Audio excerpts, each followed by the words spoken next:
Selamat datang kembali di channel Oyen GG. Di video kali ini kita akan melanjutkan cerita Donghua, Battle Truck The Heaven. Ayo langsung aja ke alurnya. Bawa kami keluar dari sini dan saya akan menyelamatkan hidup Anda. Suara Yueli keluar. Sungguh? Benarkah? Sota tersenyum kecut. Dia melihat Guan-er musnah dengan matanya sendiri. Hasil seperti itu tidak pernah dia duga. Tetapi kematian Guan-er memberi Sotae secercah harapan untuk bertahan hidup. Sotae memandang Xiaoyan saat ini karena Sotae cukup cerdas. Meskipun Xiaoyan bukan yang terkuat di sini, tetapi tampaknya identitas dan statusnya adalah yang tertinggi. Yang dia butuhkan adalah janji Xiaoyan. Tentu saja begitu. Xiaoyan menganggukkan kepalanya tanpa daya. Tetapi menghela nafas sedikit pada Sotae. Dia memang punya beberapa pemikiran dan rencana. Sotae tidak melakukan tawar-menawar dengan Xiaoyan karena dia tahu bahwa dia tidak memiliki kualifikasi sama sekali. Segera, Sotae mengeluarkan batu roh dan ki asal dituangkan ke dalam batu roh dan jejak formasi berputar muncul di depannya dan ki asal berubah menjadi lubang cacing kecil. Ayo pergi, kata Yueli dan Xiaoyan juga mengangguk.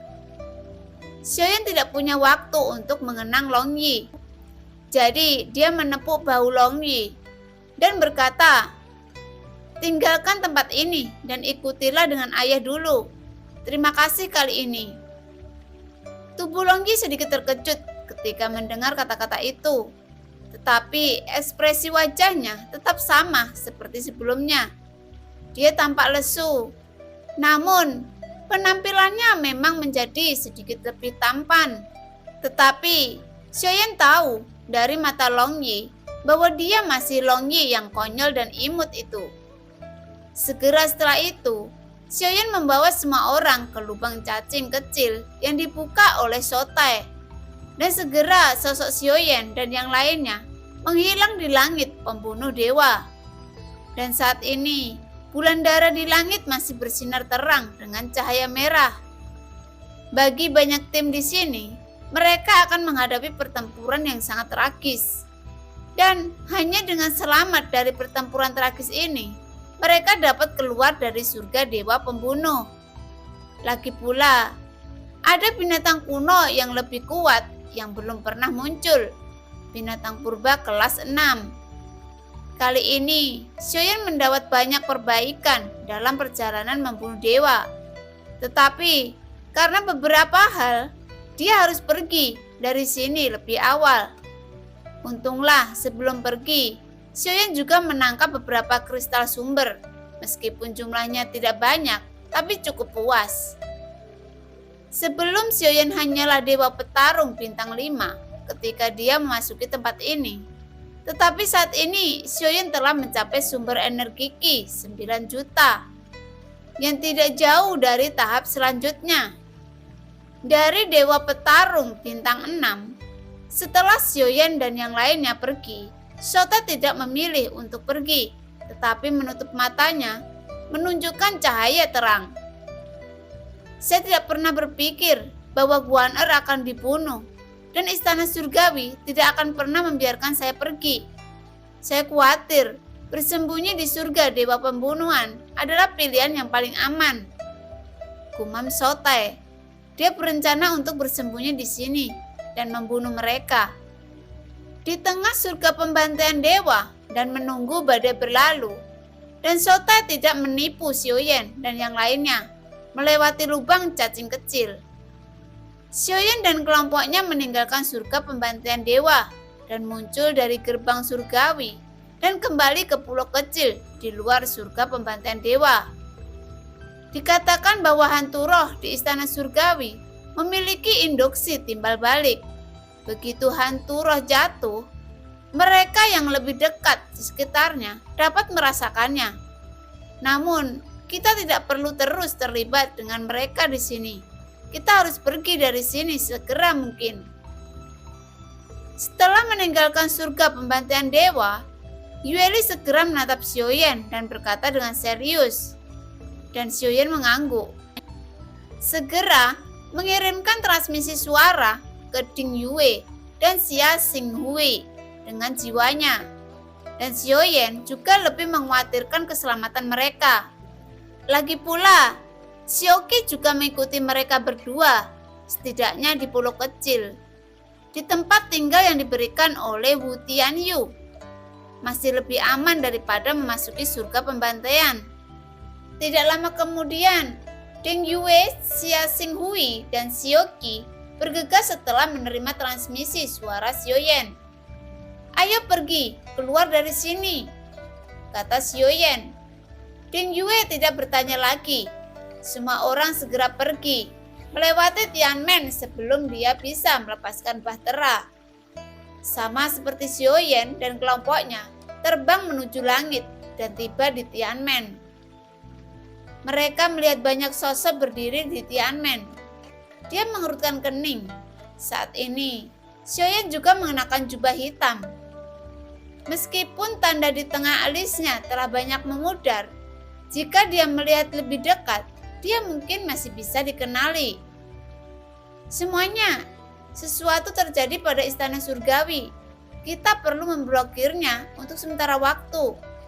Selama periode ini, tidak ada yang bisa masuk atau keluar.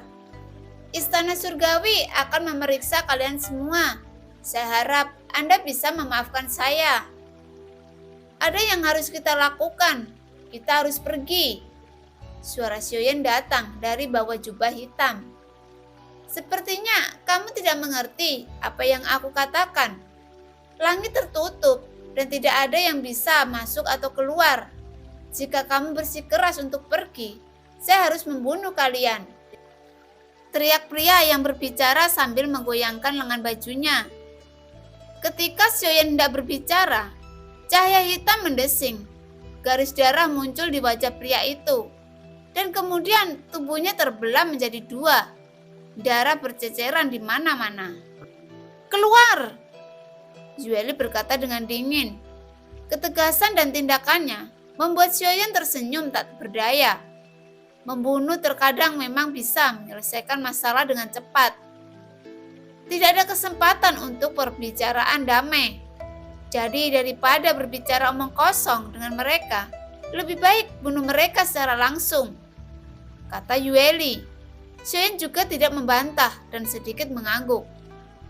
Sekelompok orang yang dipimpin oleh Xiaoyan dan Yueli dengan Lei Ji, Jiansu di kiri dan kanan menghadapi ribuan boneka yang mengepung mereka. Namun di bawah kekuatan Yueli yang sangat kuat dengan momentum menghancurkan pasukan, tiba-tiba boneka pembunuhan bergegas keluar. Setelah bergegas keluar dari gerbang istana surgawi, boneka ini tidak terus mengejar. Jelas, mereka tidak berhak meninggalkan istana surgawi. Ding Yue segera mengeluarkan botol kaca transparan berisi bahtera dan melemparkannya ke dalam kehampaan bahtera yang menyusut, membengkak bertiup angin dan dengan cepat membesar hingga ukuran ratusan kaki. Tunggu sebentar, sepertinya kita masih memiliki pertempuran yang sulit untuk dilawan. Pada saat ini, Yueli mengangkat kepalanya dan melihat ke ujung. Pada saat ini, 3 bahtera besar muncul di depan mereka. Terlihat bahtera ini aneh, tetapi jika Anda melihat lebih dekat, Anda dapat melihat bahwa bahtera ini semuanya terbuat dari tulang, dari kehampaan, penuh dengan aura dingin. Tunggu, kamu keluar dari surga pembantaian. Jika kamu datang dari sana, apakah Kuan Er dibunuh olehmu? Pada saat bahtera terkemuka di tengah, suara agung perlahan keluar dari sana. Namun melihat ketiga kapal besar di kehampaan, membuat Xiaoyan terkejut. Dia tidak pernah berpikir bahwa mereka akan datang begitu cepat. Ayah, kamu bawa ibu dan lainnya, pergi dulu. Mereka tidak bisa menjebakku. Aku akan datang mencarimu setelah aku berurusan dengan mereka. Yueli menoleh untuk melihat Xiaoyan dan berkata dengan serius. Xiaoyan tersenyum, mengulurkan tangannya dan mengeluarkan penguasa berat Swan di belakangnya, dan berkata perlahan kepada Yueli. Yueli, kamu bekerja keras untuk menjadi lebih kuat untuk melindungi ayah dan ibumu. Tetapi kamu tidak tahu, ayah juga bekerja keras untuk menjadi lebih kuat untuk melindungimu. Jika kamu ingin bertarung dengan ayah dan anak, apakah itu gunung pedang atau lautan api, kita akan pergi ke sana bersama. Hari ini, entah mereka yang mati atau kita yang mati, tetaplah di sisiku, siap melawan mereka sampai mati. Bahkan jika ayah mati dalam pertempuran, ayah tidak akan pernah meninggalkan Yueli di sini sendirian. Sebagai seorang ayah, dia tidak bisa melakukannya. Tuan Muda Xiao, kita dapat mengandalkan Bahtera untuk melarikan diri. Selama periode ini, saya menambahkan Ming kuno ke Bahtera dengan teknologi Min He. Pikirku awalnya agak lemah, tapi aku tidak pernah berpikir itu akan efektif hari ini. Tepat ketika situasinya mendesak, Ding Yue tiba-tiba berkata, "Oh," dan Xiaoyan menatap Ding Yue dengan curiga. Jika kamu bisa membiarkan Ki Asal meledak dalam Bahtera dan langsung meningkatkan kecepatan hingga ekstrim, seharusnya tidak mungkin bagi mereka untuk mengejar kita, kata Ding Yue, dan mata Xiaoyan berbinar saat mendengar ini. Bahtera biasa terbang di lautan ketiadaan dan butuh waktu untuk meningkatkan kecepatan. Jadi, tidak ada kesempatan untuk menyingkirkan pengejaran mereka. Bahtera mereka juga sangat tidak biasa, dan kecepatannya pasti tidak lambat. Tetapi, jika Ding Yue memberi Bahtera ledakan energi asal, itu akan dapat membuat Bahtera langsung meningkat kecepatannya. Tidak peduli seberapa tidak biasa Bahtera mereka. Teknologi ini sangat sulit untuk dimiliki. Oke. Hindari pertempuran ini jika kamu bisa. Xiaoyan langsung mengangguk. Namun, dibutuhkan 100 juta pilki sumber ilahi untuk dilemparkan kembali. Ding Yue berkata. Xiaoyan segera mengeluarkan 1 miliar pilki sumber ilahi ke Ding Yue. Saat ini, di cincin penerimaan Xiaoyan memiliki 50 miliar pilki sumber ilahi. Dan 100 juta pilki sumber ilahi bukan apa-apa bagi Xiaoyan. Setelah menerima pilki asal, Ding Yue segera memulai persiapan. Berapa lama persiapannya? Tanya Xiaoyan. Segera. Ding Yue menjawab. 100 juta pilki sumber ilahi dituangkan ke dalam formasi penggerak Bahtera. Dan pada saat berikutnya, semua orang merasa seolah-olah mereka terpental dalam sekejap. Dengan tubuh mereka terbang di depan dan jiwa mereka mengejar mereka. Adapun 3 Bahtera musuh, mereka hanya berdiri di sana dengan hampa. Bahkan tanpa bereaksi, Bahtera hampir menghilang di depan mata mereka dari udara tipis. Dan ketiga Bahtera itu segera tampak sangat bodoh. Ini kecepatan yang luar biasa. Suara-suara terkejut datang dari 3 Bahtera pecinta benih. Seolah-olah mereka belum pernah melihat Bahtera secepat itu sebelumnya. Ada apa? Diamlah.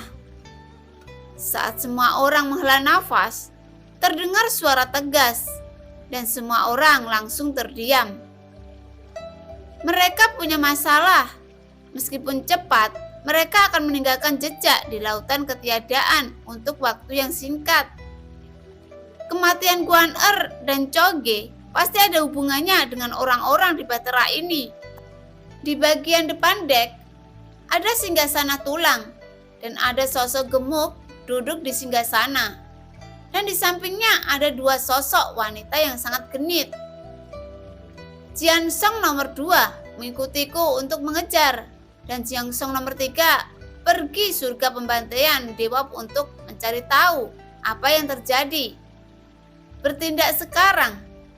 Kamu harus mencari tahu. Aku ingin melihat siapa yang berani membunuh saudara laki-laki Lausu.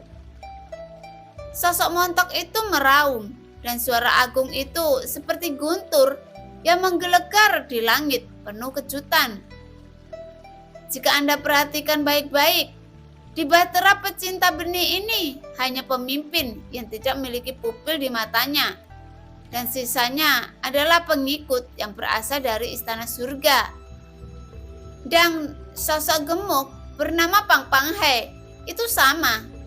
Dia tidak memiliki pupil dan wajahnya penuh aura kekerasan.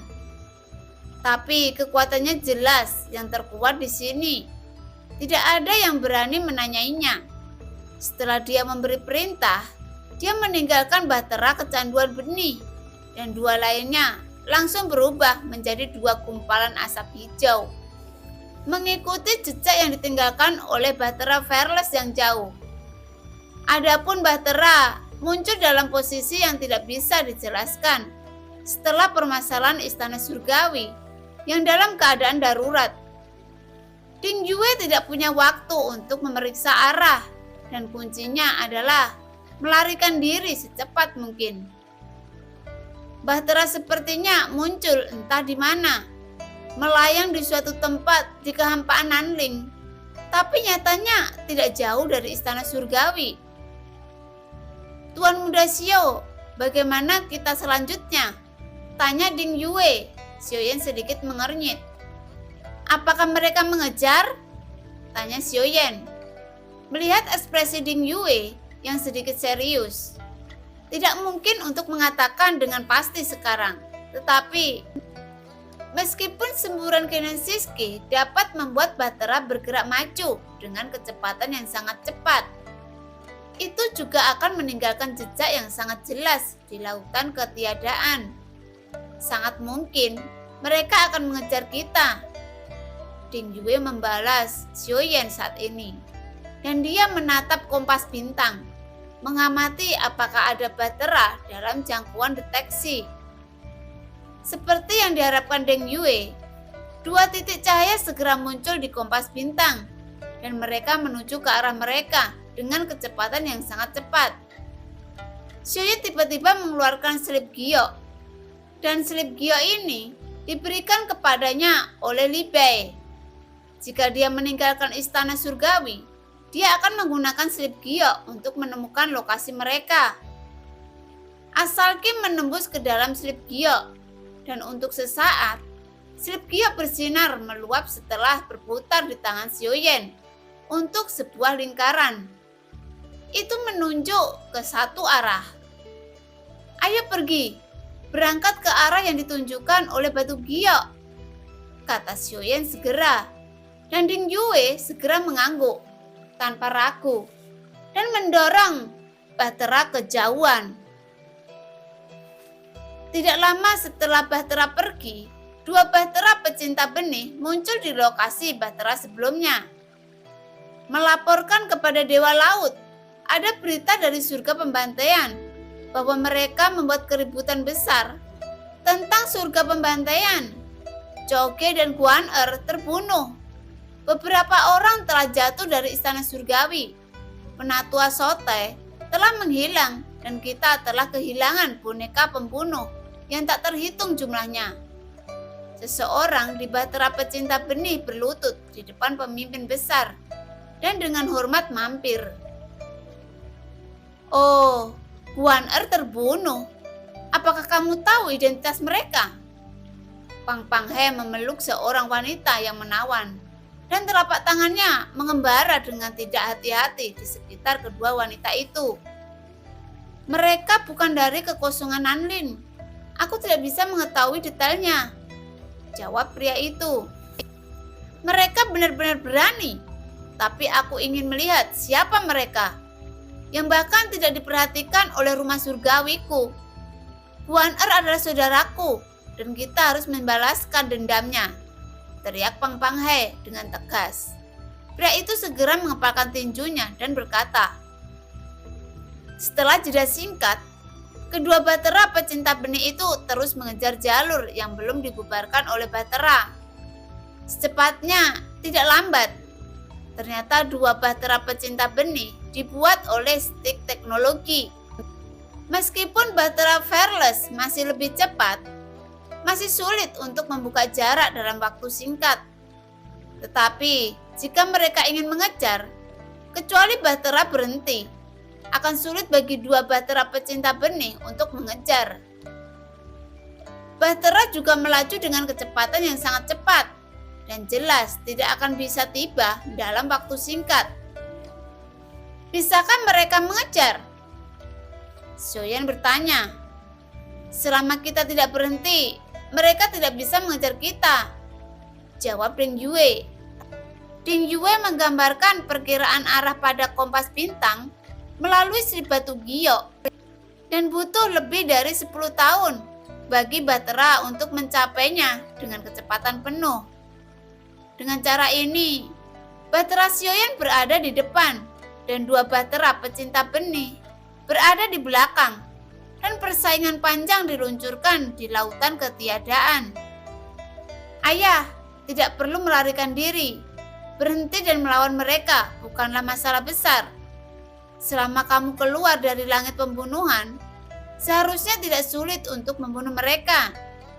Yueli memandang Xiaoyan dan berkata, melarikan diri bukanlah suatu pilihan.